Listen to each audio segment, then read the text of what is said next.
Hi hello నమస్తే welcome back to iDream media. ఈరోజు మనతో ఉన్నారు పర్సనల్ ఫైనాన్స్ ఎక్స్పర్ట్ అయిన రమేష్ పసుపులేటి గారు. ముఖ్యంగా ఆల్టర్నేటివ్ ఇన్వెస్ట్మెంట్ ఫండ్ దీని గురించి మరిన్ని విషయాలు ఈరోజు ఎపిసోడ్లో తెలుసుకుందాం. Hi sir. Hi. Sir, alternative investment fund గురించి చాలామంది అడుగుతూ ఉన్నారు, అసలు ఇది ఏంటి, దీని కాన్సెప్ట్ ఏంటి అనేది. సో దీని గురించి ఎక్స్ప్లెయిన్ చేస్తారా? డెఫినెట్గా అండి, పేరులోనే ఉంది ఇట్ ఈస్ ఆల్టర్నేట్ ఇన్వెస్ట్మెంట్. అది కంప్లీట్గా ఆల్టర్నేట్ అంటే ఇప్పుడు మామూలు మన రెగ్యులర్ సాంప్రదాయమైన ఇన్వెస్ట్మెంట్స్ అంటారు. సో ఏంటంటే ఫిక్స్డ్ డిపాజిట్స్, నెక్స్ట్ వచ్చేసి ఇన్సూరెన్స్ పాలసీస్, తర్వాత మ్యూచువల్ ఫండ్స్, తర్వాత స్టాక్స్. సో ఇవన్నీ రెగ్యులర్ ఇన్వెస్ట్మెంట్స్ అంటే ఎప్పుడు మనకు అందుబాటులో ఉండేవి. సో చాలామంది ఏంటంటే వీటిలో అన్నిట్లో ఇన్వెస్ట్ చేసిన తర్వాత ఫస్ట్ వీటిలోనే ఇన్వెస్ట్ చేస్తారు. మెజారిటీ ఆఫ్ 90% ఆఫ్ ఇండియన్స్ ఇక్కడే ఇన్వెస్ట్ చేస్తారు. అదే మనకి తర్వాత కొంతమంది ఆల్టర్నేట్ ఇన్వెస్ట్మెంట్స్ చూస్తారు. సో ఆల్రెడీ వీటిలో ఇన్వెస్ట్ చేసాం కదా, డైవర్సిఫై చేయాలి కదా మన అమౌంట్ని, మొత్తం ఒకే చోట ఇన్వెస్ట్ చేస్తే దాంతోపాటు కొద్దిగా ఎక్కువ రిటర్న్ ఆశించే వాళ్ళు కూడా ఉంటారు. వీటిలో మామూలుగా యావరేజ్ చూస్తే రియల్ ఎస్టేట్, గోల్డ్ ఇవన్నీ నార్మల్ సాంప్రదాయ ఇన్వెస్ట్మెంట్స్ కిందకే వస్తాయి. వీటిలో మనకి 12% అలా ఉంది ఆన్ యావరేజ్. మ్యూచువల్ ఫండ్ కానివ్వండి, లేకపోతే రియల్ ఎస్టేట్ కానీ, గోల్డ్ కానీ. అదే ఫిక్స్డ్ డిపాజిట్ చూస్తే 6%, ఇన్సూరెన్స్ పాలసీస్ 6%. సో ఇలాగా డిఫరెంట్ ఉన్నాయి. సో వాటి కన్నా కొద్దిగా ఎక్కువ కావాలనుకున్న వాళ్ళకి డిఫరెంట్ ఆల్టర్నేట్ ఇన్వెస్ట్మెంట్స్ ఉన్నాయి.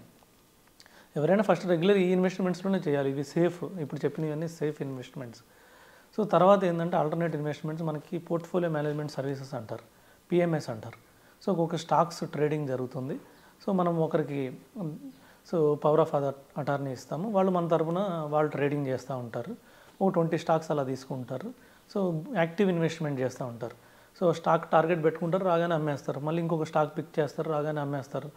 దాంట్లో కొద్దిగా హై రిస్క్ ఉంటుంది. అలాగే వాళ్ళు కొద్దిగా ఎక్స్ట్రా ఛార్జెస్ కూడా తీసుకుంటారు. వచ్చిన రిటర్న్ని మనకి ఇస్తారు. మళ్ళీ వచ్చిన లాభాల్లో కూడా వాళ్ళు కొంత భాగం తీసుకుంటారు. ఎందుకంటే వాళ్ళు కొద్దిగా రిటర్న్ ఎక్కువ ప్రామిస్ చేస్తారు, అంటే 12% కన్నా ఎక్కువ రిటర్న్ ప్రామిస్ చేసి వచ్చిన రిటర్న్లో నేను కొద్దిగా భాగం కూడా తీసుకుంటాను అంటారు.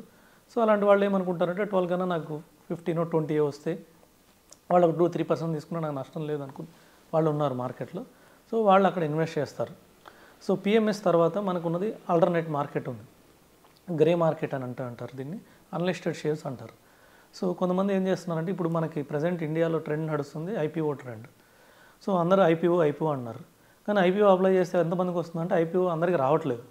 ఎందుకు రాదంటే మంచి ఐపీఓకి సబ్స్క్రిప్షన్ 100లో వస్తుంది, 100 రెట్లు 200 రెట్లు అలా వస్తుంది. సో ఇవి మంచి రావు. 100 రెట్లు 200 రెట్లు పెరిగిపోయిన మనకి అలాట్మెంట్ రావడానికి అవకాశం చాలా తక్కువ, 99% రాదు. సో మనకు మ్యూచువల్ ఫండ్ వీళ్ళకి కూడా చూసుకున్నప్పుడు, అంటే మ్యూచువల్ ఫండ్ కొంత బాగా ఇన్వెస్ట్ చేస్తారు ఐపీఓలో, వాళ్ళకి కొంత పార్ట్ ఉంటుంది. సో వాళ్ళకు వచ్చినా కూడా పెద్ద ఎన్ఏవి మారదు. సో వాళ్ళు 50 crores ఇన్వెస్ట్ చేస్తే వాళ్ళ ఫండ్ చూస్తే 50,000 crores ఉంది, లేదంటే 5,000 crores ఉంది. 5,000 crores వాళ్ళకి 50 crores డబల్ అయినా కూడా 100 crores అయినా కూడా ఎన్ఏవి పెద్ద పెరగదు, మేబీ 0.5% పెరుగుతుంది. సో అలా కాకుండా నాకు ఐపీఓ కంపల్సరీ కావాలనుకునే వాళ్ళు ఉంటారు. ఐపీఓలో కొన్ని మంచి స్టాక్స్ మనం చూసాం ఆల్రెడీ. ఇప్పటికి ఆల్మోస్ట్ స్విగ్గీయే చూసాం, 390 దగ్గర లిస్ట్ అయితే ఇవాళ 590 ఉంది వితిన్ 1 month స్పాన్. సో మనం బజాజ్ హౌసింగ్ ఫైనాన్స్ లాని చూస్తే 1 yearలో డబుల్ అయింది, 1 dayలో డబుల్ అయింది. సో లిస్టింగ్లోనే అది డబుల్ కన్నా ఎక్కువ 130% పెరిగింది. సో ఇలాగా ఐపీఓ కంపల్సరీ నాకు కావాలనుకున్న వాళ్ళు ఏం చేస్తారంటే ఆల్టర్నేట్ ఇన్వెస్ట్మెంట్స్ చూస్తున్నారు. అంటే కొద్దిగా అన్లిస్టెడ్ మార్కెట్ అని ఉంటుంది. ఇందులో చాలా కంపెనీస్ ఉన్నాయి, ఊరు పేర్లేని కంపెనీస్ చాలా ఉన్నాయి. అవి కాకుండా మనం ఫేమస్ కంపెనీస్ ఉన్నాయి. లైక్ మనం ఎస్బీఐకి సంబంధించిన ఎస్బీఐ మ్యూచువల్ ఫండ్ కానివ్వండి, ఎస్బీఐ సెక్యూరిటీస్ కానివ్వండి, లేకపోతే హెచ్డిబి అనేసి హెచ్డిఎఫ్సి వాళ్ళ సిస్టర్ కంపెనీ ఉంది, హెచ్డిబి ఫైనాన్షియల్ సర్వీసెస్ అనేసి. సో ఇలాంటి పెద్ద పెద్ద కంపెనీస్ ఉన్నాయి. ఇంకా మన మార్కెట్ లీడర్స్ లైక్ ఎన్ఎస్సి ఉంది, నేషనల్ స్టాక్ ఎక్స్చేంజ్ లిస్ట్ కాబోతుంది. సో ఎన్ఎస్డిఎల్ ఉంది. ఎన్ఎస్డిఎల్ అంటే so depository, security depository. So CDSL ఇప్పుడు లిస్ట్ అయ్యింది. దాని తర్వాత సిడిఎస్ఎల్ తర్వాత ఎన్ఎస్డిఎల్ కూడా అంతే పెద్దది. సో అది కూడా అన్లిస్టెడ్ మార్కెట్లో దొరుకుతుంది. అవి కొనుక్కొని పెట్టుకుంటే ఐపీఓతో లిస్ట్ అవుతున్నప్పుడు మనకి సో ఐపీఓ గెయిన్స్ ఏదైతే ఉంటే మనకు కూడా వస్తాయి. కాకపోతే కొన్ని హై రేట్లో, అంటే మంచి ఏమో ఎక్కువ రేట్ చెప్తున్నారు, మంచి కానీ ఏమో తక్కువ రేట్ చెప్తున్నారు. సో మనం మంచి కరెక్ట్ దొరుకుతున్నాయా లేదా, కొంతమంది మంచి దొరుకుతున్నాయని ఇస్తున్నారు కానీ అవి క్రెడిట్ కావట్లేదు, ఆ డిలేలో ప్రైస్ పెరిగిపోతున్నాయి. సో ఇది ఒక ఆల్టర్నేట్ ఇన్వెస్ట్మెంట్. ఇది కూడా ఒక పెద్ద చాలా పెద్ద ఇన్వెస్ట్మెంట్. దీని గురించి తెలుసుకొని చేయాలి. సో ఇందులో రిస్క్స్ కూడా ఉన్నాయి. ఆల్టర్నేట్ ఇన్వెస్ట్మెంట్స్లో రిటర్న్స్ ఎక్కువ ఉంటాయి, అలాగే రిస్క్ కూడా ఉంటుంది. సో ఇంకొక ఆల్టర్నేట్ ఇన్వెస్ట్మెంట్స్ ఏంటంటే కొంతమంది ప్రజెంట్ క్రిప్టో మీద కూడా కొంతమంది ఇన్వెస్ట్ చేస్తున్నారు. ఇది కూడా ఆల్టర్నేట్ ఇన్వెస్ట్మెంట్ కిందకే వస్తుంది. క్రిప్టో అంటే మనకు తెలిసింది లీడర్ వచ్చేసి బిట్ కాయిన్ వచ్చేసి almost 2 lakh crores, 2 crore crores ఉంది. 2 crore crores. సో దాని మార్కెట్ క్యాపిటల్ ఉంది. సో ప్లస్ ఆల్రెడీ నిన్న $1,06,000 క్రాస్ అయింది. కొద్దిగా ఎక్కువ ఫ్లక్చువేషన్స్ ఉంటాయి. సో మేబీ యూఎస్లో కూడా లిస్ట్ చేస్తున్నారు. జనవరిలో బిట్ కాయిన్ హోల్డ్ చేసిన కంపెనీ ఏదైతే ఉందో మైక్రోచిప్, సో ఇది లిస్ట్ అవుతుంది జనవరిలో. సో వాళ్ళు కూడా అది కూడా నాస్డాక్ 100లో లిస్ట్ అవుతుంది. అంటే దాని లిస్టింగ్లోనే అది నాస్డాక్ 100లోకి వచ్చేస్తుంది. అంటే top companies of course. So ఏదైతే ఇప్పుడు యూఎస్లో ఉన్నాయో ఎన్విడా కానివ్వండి, లేకపోతే మెటా స్టాక్స్ కానివ్వండి, సో వీటితో పాటు టెస్లా స్టాక్స్, వీటితో పాటు కూడా ఇది కూడా లిస్ట్ అవుతుంది. సో అదొకటి కొద్దిగా లీగల్ కాబోతుంది బిట్ కాయిన్. మేబీ అవ్వచ్చు, అవ్వకపోవచ్చు. జస్ట్ ప్రస్తుతానికి ఉన్న బడ్జ్ ప్రకారం లిస్ట్ అవుతుంది అంటున్నారు. దాని తర్వాత కొన్ని ఉన్నాయి ఎథీరియం అని ఇలాంటి. సో ఇవన్నీ high risk, high volatility, so కొద్దిగా హై రిటర్న్ వచ్చే ఉంటుంది. కానీ వీటికి ఇండియాలో వచ్చేసి లీగల్ కాదు, అలాగని ఇల్లీగల్ కూడా కాదు. వచ్చిన రిటర్న్స్లో 30-40% గవర్నమెంట్కి పే చేయాలి. అఫీషియల్గా 35 ఉంది, ప్లస్ అడిషనల్ ట్యాక్సెస్ కలుపుకొని 40% గవర్నమెంట్కి పే చేయాలి. ఇప్పుడు ఆల్రెడీ హైలో ఉన్నాయి.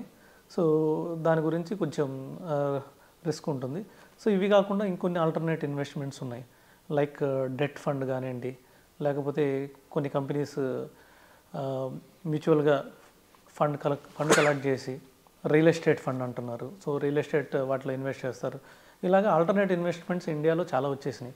అంటే ఇవన్నీ ఏంటంటే మన రెగ్యులర్ ఇన్వెస్ట్మెంట్స్ కాకుండా కొద్దిగా ఎక్కువ రిటర్న్ జనరేట్ చేయాలనుకున్నాను. కానీ ఈ ఆల్టర్నేట్ ఇన్వెస్ట్మెంట్ అనేది హై రిస్క్. సో ఇవి ఎందుకు ఇప్పుడు దాకా ఎక్కువ మంది ఇన్వెస్ట్ చేయలేదు ఆల్టర్నేట్ ఇన్వెస్ట్మెంట్లు అంటే ఇవి హై రిస్క్. కొంతమంది కరెన్సీ ట్రేడింగ్ చేస్తున్నారు, కమోడిటీస్ ట్రేడింగ్ చేస్తున్నారు. ఇవి ఎంత రిస్క్ అంటే ఒక్కరోజు రాత్రిలో ధనవంతులు అయిపోవచ్చు, ఒక్కరోజు రాత్రిలో రోడ్డు మీదకి వచ్చేయచ్చు.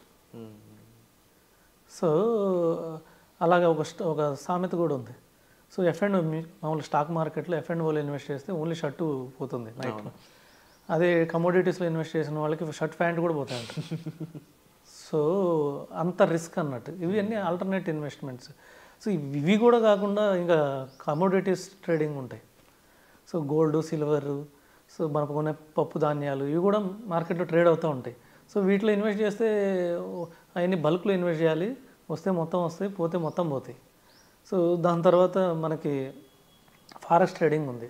ఇప్పుడు ఏదో డాలర్ స్ట్రాంగ్ ఉందని 2 months బాగుందని చెప్పి అందరు దాంట్లో ఇన్వెస్ట్ చేస్తున్నారు. రేపు మాపు మళ్ళీ డాలర్ ఆగిపోతుంది, రూపీ స్ట్రాంగ్ అవ్వడం మొదలు పెడుతుంది. ఆల్రెడీ స్టార్ట్ అయింది. సో ఇందులో ఇన్వెస్ట్ చేసిన వాళ్ళకి కూడా ఫ్యూచర్లో రిస్క్ ఉండేది అవకాశం ఉంది. ఎవరైతే ఎక్కువ డబ్బులు ఉండి నేను రిస్క్ తీసుకుందాం అనుకున్న వాళ్ళు వీటికి జోలికి వెళ్ళాలి. అంతేగాని ఉన్నదే అమౌంట్ తక్కువ, దాని ముందు మ్యూచువల్ ఫండ్లో పెట్టుకోవాలి, అది గ్రో అవ్వాలి, తర్వాత కొద్దిగా స్టాక్స్ పోవాలి, దాన్ని అర్థం చేసుకోవాలి. దాని తర్వాత ఈ ఆల్టర్నేట్ ఇన్వెస్ట్మెంట్స్కి రావాలి. కానీ డైరెక్ట్గా ఆల్టర్నేట్ ఇన్వెస్ట్మెంట్ పోతే కంపల్సరీ డబ్బులు పోతాయి.